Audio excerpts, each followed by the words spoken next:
Saya, Bapak, seumur-umur Bapak Ibu, nyuwun sewu, saya punya perilaku display affection di muka publik saja belum pernah. Seumur-umur. Boleh kalau ada yang bisa membuktikan. Saya bahkan ketika saya punya pacar, laki-laki pastinya, saya gandeng tangannya di muka umum saja belum pernah. Kenapa?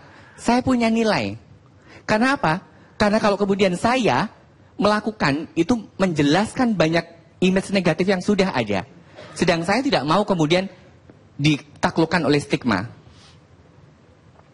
Jadi, itu yang pertama saya sikapi. Kemudian, saya sangat apresiatif terhadap Pak Atria. Saya sebenarnya tidak menyebut partai. Iya, Pak Atria, maaf Bapak. Iya betul.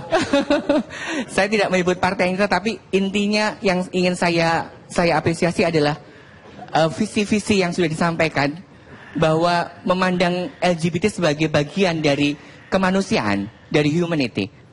Jadi tidak ada yang kemudian artinya bahwa kalau harus membinakan, saya setuju bahwa itu harus dengan satu aturan yang sangat runut, yang tidak kemudian mengkriminalkan, sehingga tadi saya sangat setuju menimbulkan persekusi dari masyarakat. Kalau saya nyuwun sewu dibully, saya kemudian hari ini mau dipersekusi, saya belajarnya sudah 40 tahun Bapak.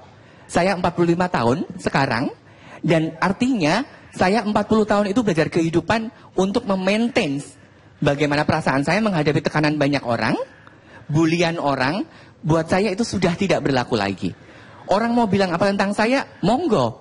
Saya yang paling tahu hidup saya, keluarga saya yang paling tahu hidup saya, dan mereka menerima saya dengan apa adanya. Kemudian yang kedua adalah pernikahan sejenis. Pernikahan sejenis itu saya harus kemudian sampaikan ini karena ini ditonton oleh banyak orang, oleh masyarakat Indonesia, bukan untuk kemudian mereka setuju apa yang kami lakukan. Saya hari ini datang tidak untuk mengubah persepsi mereka yang tidak setuju. Mereka boleh tetap tidak setuju, monggo. Tapi saya harus bicara fakta tentang kehidupan kami, sehingga ini menjadi wacana untuk banyak orang. Sejak umur 20, ketika saya mengikuti kongres lesbian dan gay pertama di Indonesia, itu ketika saya masih kuliah di Malang. Saya dulu dari ITN Malang, Institut Teknologi Nasional, jurusan Teknik Sipil. Dan kemudian hari itu saya menghadiri kongres pertama. Itu sampai hari ini saya menjadi aktivis HAM, Human Rights. Tidak satupun yang menuntut pernikahan sejenis. Saya harus sampaikan ini fakta, bukan hoax, bukan isapan jempol, bukan hanya untuk mencitrakan yang baik. Tidak ada. Kalau Bapak Ibu kemudian membicarakan itu, monggo, saya akan tagih datanya secara faktual, valid. Kalau ada tuntutan itu, kalau hanya omong, saya pikir itu belum jadi bukti. Tapi tuntutan yang sangat dokumenter, itu yang kemudian ingin saya kemudian minta kalau ada. Karena di kami pun jangankan menuntut sesuatu yang sejauh itu. Untuk hidup Bapak Ibu nyuwun sewu susah. Kami tidak dapat pekerjaan. Untuk saya, seperti saya, walaupun saya pernah kuliah, kebetulan ayah saya kontraktor, punya usaha sendiri, sehingga saya tidak perlu untuk bekerja di orang lain. Tetapi saya kebetulan memilih untuk menjadi pekerja sosial, karena di pekerja sosial, di ranah sosial, itu tidak ada pembedaan. Mau kamu laki-laki, mau kamu perempuan, mau kamu transgender, orang hanya melihat apa yang bisa kita manfaatkan untuk orang lain. Itu. Jadi kalau kemudian selalu isunya hanya pernikahan sejenis, kalau kemudian tadi disampaikan Pak Yandra bahwa ini penyakit, ya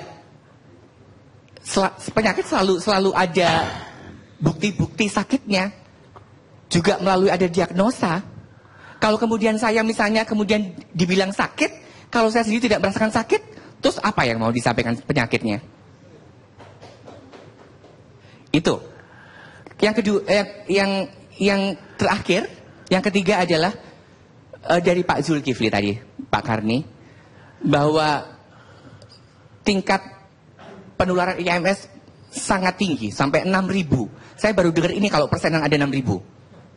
Tadi Pak Zulkifli menyampaikan meningkat 6.000%. Kalau Nyon Sewu, ini yang kemudian saya selalu ingin sampaikan di forum-forum seperti ini, forum intelektual seperti ini adalah, saya berharap tidak hanya anggota DPR, tidak hanya kementerian, saya pikir mereka harus sama-sama berbagi informasi.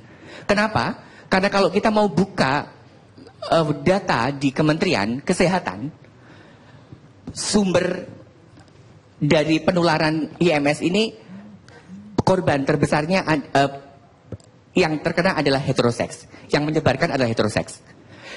Yang parah lagi, dulu saya kebetulan pernah menjadi manajer kasus di Malang, di Rumah Sakit Saiful Anwar, untuk menangani orang-orang dengan HIV/AIDS.